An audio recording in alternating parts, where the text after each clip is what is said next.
In my first life, I made 8 grand a month after taxes, and I wired 7.5 of it to my wife every single time. Then she filed for divorce, claiming I neglected our family for years, failing in my duties as a husband and a father. She came to court armed with a mountain of evidence. I couldn't even afford a lawyer. I had no choice but to agree to her terms that I walked away with nothing, not even the right to see my own son. Later, it got sick. A grim diagnosis with a price tag I couldn't meet.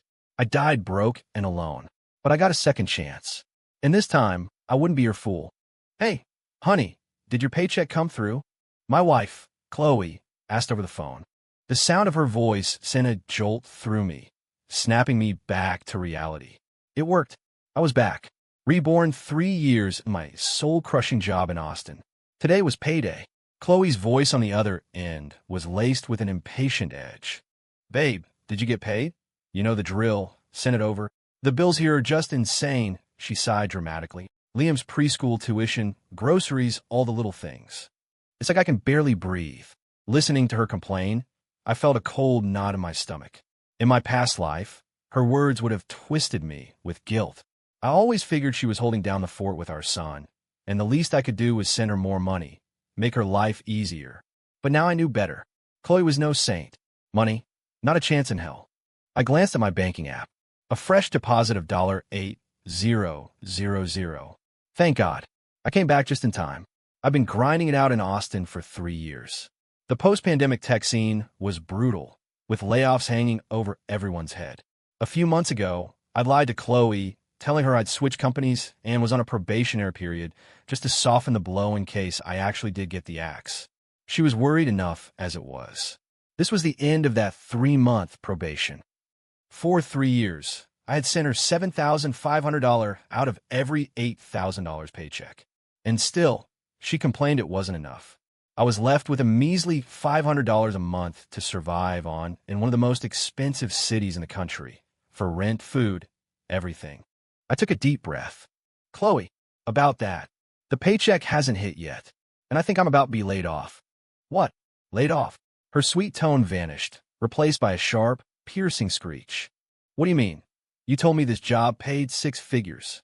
"It did," I said, the lie rolling off my tongue with an ease that would have terrified my former self. "I didn't make it through the probationary period. They're letting me go." "Why? What happened?" She sounded skeptical. "They said they wanted someone younger." I was 30, married to Chloe for 3 years, with a 3-year-old son. I'm a software engineer, a classic STEM nerd who's better with code than with people. In the tech world, ageism is real. She wouldn't question it. Before I married Chloe, I had a stable, cushy state government job back in my small hometown. The pay wasn't great, but the hours were short and I was close to home. It was Chloe who pushed me to leave, insisting I could make a fortune as a programmer. For 3 years, I did just that. And every month, I sent that fortune to her. "How could you be so useless?" she snapped, her voice a torrent of accusations. "It was the last month of your probation. How could you screw it up? Weren't you even trying? Look, can you ask your family or some friends for a loan? Just to tide us over." I cut her off. "I'll pay them back as soon as I get my last check." She went silent for a moment. "Fine," she said, her voice suddenly calm again. "I'll see what I can do.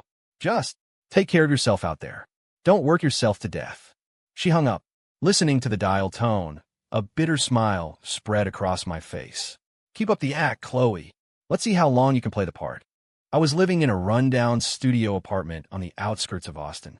The place was a dump, a bed, a desk, and a rickety wardrobe. The walls were stained yellow, the linoleum floor buckled in places.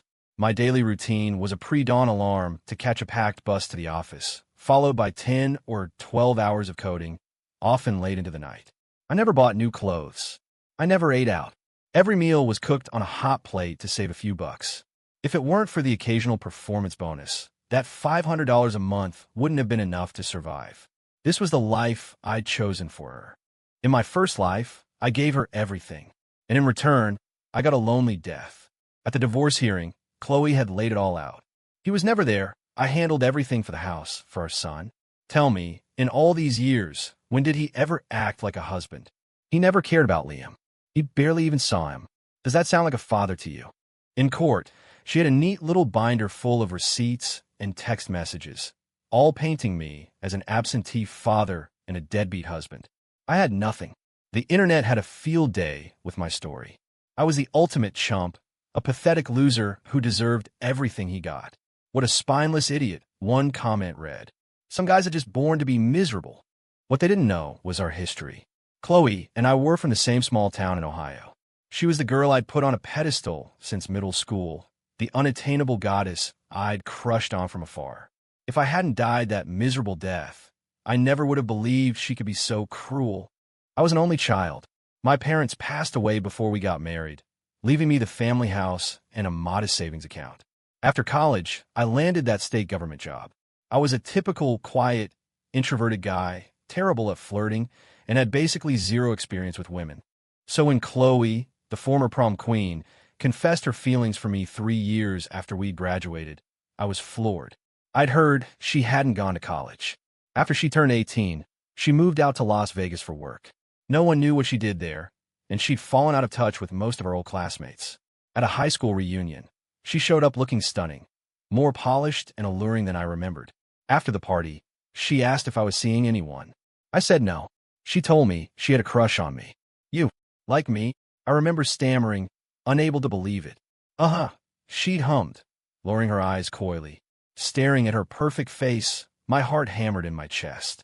I just nodded, ecstatic. I was naive enough to believe it was a love story. We slept together that same night. We'd both been drinking at the reunion. I offered to walk her home. On the way, she told me how she felt. When we got to her apartment building, she turned to me. Aren't you going to come up for a bit? My first instinct, the good boy instinct, was to say no. It was late. We just gotten together. But then she smiled. I have a cat. He's super cute. He can even do a backflip. You should come see him. How could I refuse an invitation from my dream girl? Of course, when I got inside, there was no cat. Just her. She handed me a glass of water, her fingers brushing against mine. My whole body felt like it was on fire.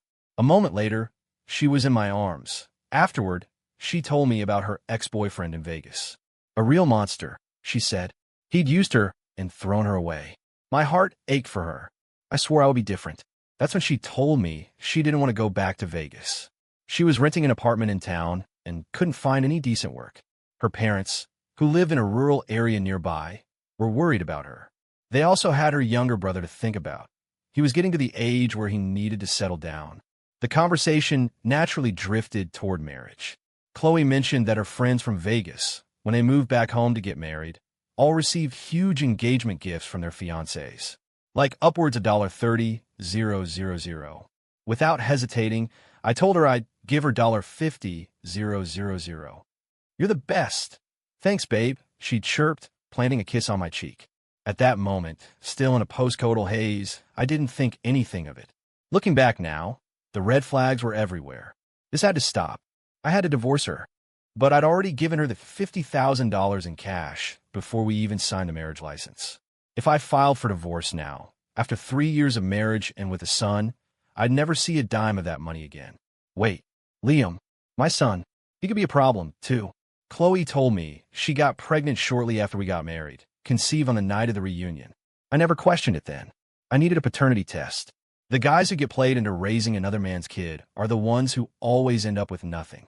History is filled with powerful men brought down by raising another man's heir. I was just a regular guy. I couldn't afford that kind of mistake. This time, I wouldn't fall into her trap. I sat in my apartment, piecing it all together. The $50,000 cash gift. Not a penny of it went toward our future. She said her parents were getting old, that they'd sacrificed so much for her, and that her brother needed help. I believed her. My teenage crush had blinded me. For 3 years, she'd sent a portion of my money to her parents every month. In the divorce, she used that against me, claiming her family was the one raising our son while I did nothing. She coached Liam to tell the court I was a bad, scary dad who was always angry and never wanted to be home. It got to the point where my own son was afraid of me. She spoiled him rotten, turning him into a little terror.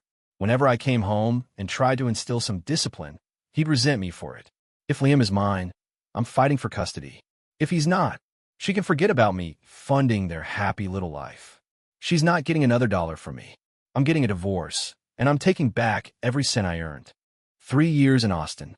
$7,500 a month. That's $270,000. Add the $50,000 cash gift and the expensive jewelry I bought her. I'd spent over $320,000 on her. My God, the number was staggering. If that kid isn't mine, I want every last cent back. And then there was the house. When we got married, I didn't think we needed to buy a new place. I had the house my parents left me. But Chloe sweet-talked me into selling it to upgrade. She insisted on putting the new mortgage in her name. It was all planned from the start. The money from my parents' house could have bought a similar place outright, with no mortgage. But Chloe wanted a bigger house, a 5-bedroom behemoth. She sold me a fantasy about having 3 kids someday. In my first life, our son was 10 when we divorced, and she'd never once mentioned having another baby. Thinking back, after Liam was born, we were barely intimate. My excuse was that I was always away for work, but even when I was home, she always had a reason to say no. The more I thought about it, the angrier I got. I picked up my phone and called my boss. I told him I'd accept the company's layoff package. The truth was, I wasn't on a probationary period, a new job. My company had been downsizing for a while. They'd offered me a severance package, a month's pay for every year of service, plus 1 extra month, 3 months ago. I'd refused, trying to stall. I was terrified of being unemployed, of not being able to send money to Chloe. I was hoping to drag it out or negotiate a better deal. My boss was thrilled. He told me to come in, sign the papers, and the money would be in my account by the end of the day. I tied up the loose ends at work, staring at the balance in my bank account, severance pay, plus my final check. I let out a long breath. It was the most money I'd seen in my own account since I got married. It wasn't a fortune, but it would be enough to deal with Chloe. I booked a flight home immediately. Sitting in a comfortable airplane seat, watching the clouds drift by, I felt a strange sense of relief. Flying was nice. In my past life, I always took the overnight bus to save money, sitting upright for hours just to get home for the holidays. Get ready, Chloe, I thought. I'm coming home. When Chloe saw me walk through the door, her face soured. What are you doing here? I got laid off, I said flatly, pushing past her toward the bedroom. So, go find another job, she snapped. And where's my money for this month? Send it over. There is no money, I yelled, spinning around to face her. Money, money, money. Is that all you ever think about? I told you I lost my job. It's gone. There's no more money coming. My sudden rage stunned her into silence. For the next few days, I was a storm cloud in the house. And a strange thing happened. Chloe, instead of fighting back like she used to, became docile, attentive. She stopped nagging me to do chores and started tiptoeing around me. Turns out, some people only respond to cruelty. I let her wait on me, all while secretly gathering my ammunition. I hired a private investigator. The report confirmed my worst fears. When Chloe was in Vegas, she had boyfriends, plural. She'd also had several abortions. Her last boyfriend before me was a married man, a total player who dumped her right before she came back home for the reunion and zeroed in on me. She was still in contact with him. No wonder she never wanted me at her OB/GYN appointments. No wonder she pushed me to take that job in Austin. It was all to get me out of the way. If I wasn't already planning a clean divorce, I would have strangled her. I secretly got a paternity test done for Liam. The results came back. He was mine. A wave of relief, so powerful it almost buckled my knees, washed over me. In the wreckage of my first life, this was the one good thing I had left. But as the PI dug deeper, a twisted new reality emerged. Chloe didn't think Liam was mine. She was convinced he belonged to her ex. The timing was a perfect overlap. She'd slept with me once, but with him countless times, and Liam resembled her more than me. She never even considered the possibility. So, in her mind, she had been using my money to raise her lover's child. The money I sent her every month, after covering their expenses, the rest went straight to him. I slammed my fist on the table, the veins in my neck bulging. I couldn't breathe. Easy there, Ethan, the PI said calmly. Just a word of advice. The stuff I dig up, it might not hold up in court if things get nasty. You need evidence you can legally use. He was right. I needed to be smart about this. The cash gift for the wedding was untraceable. The house was in her name, and she'd been making the mortgage payments, even if it was with my money. Legally, I was in a weak position. The thought of her walking away with half of my hard-earned money after everything she'd done made me sick. My youthful fantasies about her, my naive belief in our love. It all felt like a joke. That idealized girl I remembered was gone. What was left was rotten to the core. But I had my son, Liam. If Chloe thought he wasn't mine, I could use that. I could manipulate her into revealing the truth herself. Maybe even get her to sign a post-nuptial agreement that would protect my assets. So I went home and changed my strategy. I stopped being the grieving, supportive husband. Instead, I became the bitter, unemployed loser she thought I was. Cold, distant, and angry. It's true what they say, nice guys finish last. It's the bastards who get what they want. The change was instantaneous. The more I yelled, the more I sulked, the nicer she became. She'd push me away, she'd even get rough with her sometimes, but she never fought back. In fact, her voice got softer, her touch more affectionate. What a pathetic creature. I cursed myself for ever seeing her as anything else. For weeks, I let her play the doting wife. She kept the house spotless. She even took a part-time job handing out flyers at the mall and gave me the cash she earned. She'd coo at me, telling me not to worry about work, that I deserved a break after working so hard for so long.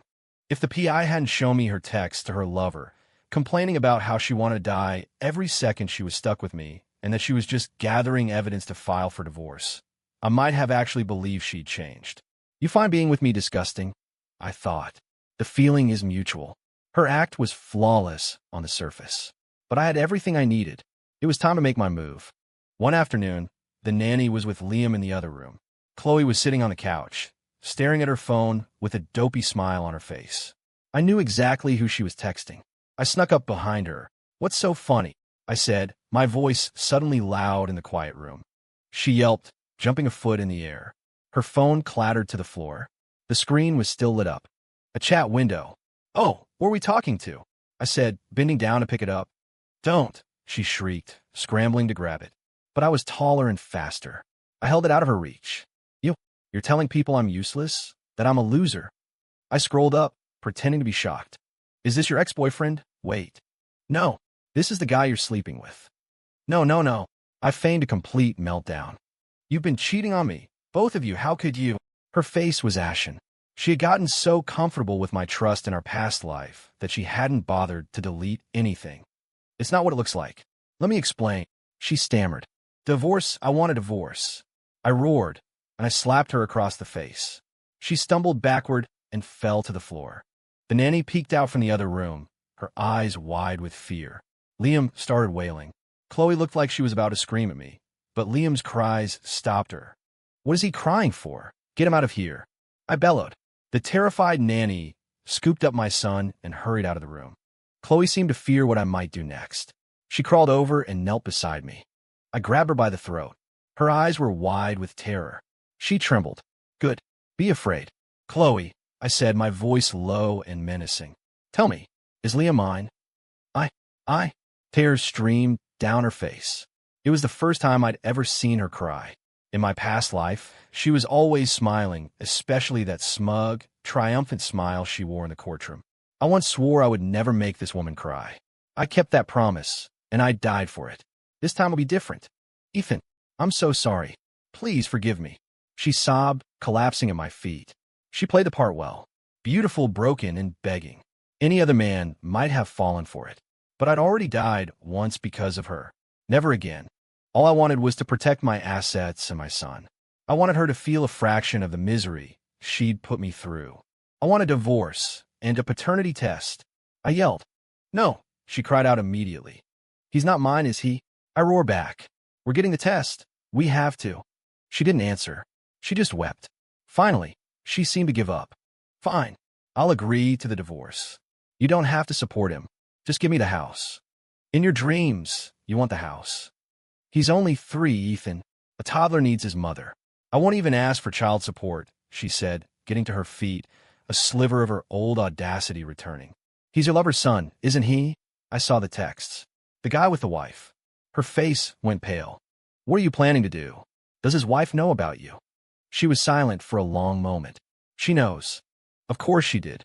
They were all in on it, living off my money. A sick, twisted little family. "I'm filing for divorce, and I'm exposing both of you." I shouted. I opened my phone and pretended to type a message to our old high school reunion Facebook group. That finally got her. She and I still had mutual friends in our hometown, and she'd recently started an online boutique on Etsy that was just starting to gain traction. A scandal like this would destroy her reputation and her business. "Don't do that, Ethan, please. It won't do you any good either," she pleaded, thinking she'd found my weakness. And she was right. Being publicly known as the guy who got cheated on was humiliating. "If you keep this private," she said quickly, "we can get a divorce, and you can have everything. The house, the car, the savings." It was a calculated offer. The housing market had cooled, and with a mortgage, the house wasn't worth much. The car was a 3-year-old sedan, and I knew she had already moved most of our joint savings into a private account. She wasn't losing much. Plus, in her mind, she was getting rid of a son that wasn't mine, saving herself decades of expenses. I pretended to think about it. "Liam stays with me, and I won't ask for child support," she added. I remained silent. "That's the best I can do," she said, her voice turning cold. "Don't push it, Ethan." "I'm pushing it." I shot back. "You cheated on me. You used my money to support your affair. I'm suing you to get it all back. And Liam isn't my son," I continued, pressing the advantage. "That means I want the $50,000 wedding gift back, too. I remember giving you 50 grand in cash. We had a huge engagement party. Plenty of witnesses. Don't even think about denying it." Her face was a mask of despair. "You can't. We were married for 3 years." I knew she didn't want this to go to court any more than I did. It was a bluff, but a good one. "I don't care. You owe me. The money you took for 3 years, plus the 50 grand. That's over $300,000. I want it back, or this all goes public." "I don't have that kind of money anymore," she whimpered. "Not my problem. And I'm going to make your life a living hell. I'll call you every day. I'll show up at your house." I held up my phone. I was recording our conversation, by the way, and I forwarded all your little chats with your boyfriend to myself. "You won't stand a chance in court. This is evidence." She collapsed onto the floor. "I was wrong. Ethan, I was so wrong. Please forgive me," she begged. "I'll break up with him right now. I swear. I'll be good to you. Please, just give me one more chance." She crawled toward me, grabbing at my pants.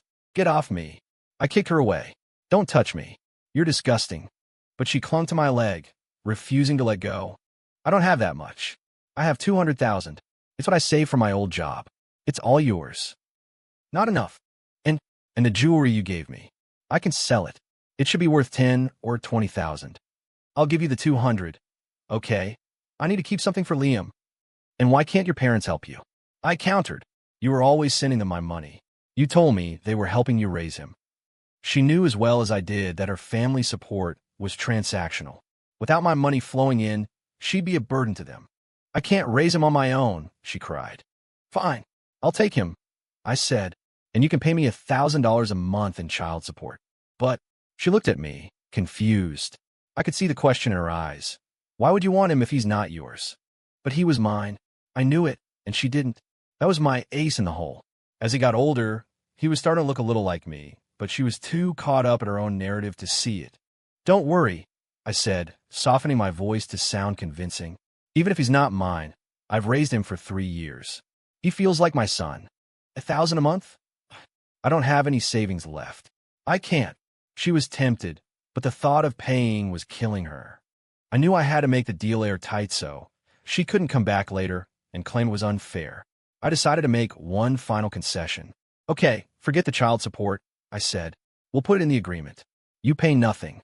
In exchange, the house, the car, and all the money in our accounts go to me. And we both signed that this division of assets is final and can never be contested. Ever." She looked stunned, like her brain couldn't process it. To be fair, she was never the sharpest tool in the shed. To seal the deal, I feigned a moment of heartbreak. I let out a heavy sigh. "And you know what? Keep the jewelry. Consider it a parting gift. For the man I used to be, who once loved you." That did it. The mention of love, even past love, was the hook. "Okay," she whispered. "I agree. As they say, love will get you nowhere. But a good strategy, that'll get you everything." We went to the courthouse the very next day. A month later, the divorce was finalized. The house and car were in my name. Chloe was long gone. I looked at my bank account. With the money she'd returned, my severance, and my last paycheck, I had a balance of over $250,000. I could finally breathe again. Chloe, this time, I escaped your trap. Shortly after the divorce, I took the civil service exam and passed with flying colors. I landed a great job with the state in Columbus with excellent benefits. I sold a house. I couldn't stand living in a place she had tainted. I bought a new place in Columbus, and Liam, who was with me the whole time, started to open up, becoming more and more like the happy kid he was meant to be. A while later, a recent college grad started in my office. She was smart, kind, and beautiful. She told me she was drawn to how patient and gentle I was with my son. We started talking, and things just clicked. Being with her was easy, natural. We got married. Soon after, we had fraternal twins, a boy and a girl. She loved Liam as if he were her own. Our life was full, and it was happy. As for Chloe, I heard her lover's wife tracked her down not long after our divorce. Without my money to give him, Chloe was no longer useful. The wife, a woman with a vicious temper, beat Chloe up in public and harassed her for weeks. Her reputation in our small hometown was ruined. Her Etsy shop went under. Her own family wanted nothing to do with her. She found me once, years later. She said she was sorry, that she regretted everything. For a moment, she had the same sincere look in her eyes that she'd had back in high school. But it didn't matter anymore. I told her calmly that I was remarried and that she should never contact me again. The next time I saw her, by chance, she had aged terribly. She looked worn out, a decade older than me. Eventually, I heard she had died. Alone, never remarried, never had another serious relationship. When someone told me, I just smiled faintly. It was all in the past. My son, Liam, got into a top-tier university. He's the spitting image of me now, smart, hardworking, and incredibly kind. He grew up believing my wife was his biological mother. When he was 18, I told him the truth about Chloe. Not the rebirth part, of course, just that we had divorced due to incompatibility. He understood completely. He'd gone back to our hometown himself over the years and had heard stories far worse than the ones I told him. It only made him more appreciative of the family he had. Sometimes, when I'm back in my hometown, I see teenagers on bikes, laughing without a care in the world. It reminds me of the boy who was so desperately in love with Chloe Evans. I think about my first life, my second, and everything in between, and I can only sigh. Life's a funny thing. You can spend your whole life trying to recapture a feeling from when you were young, but you never can. The past is a different country.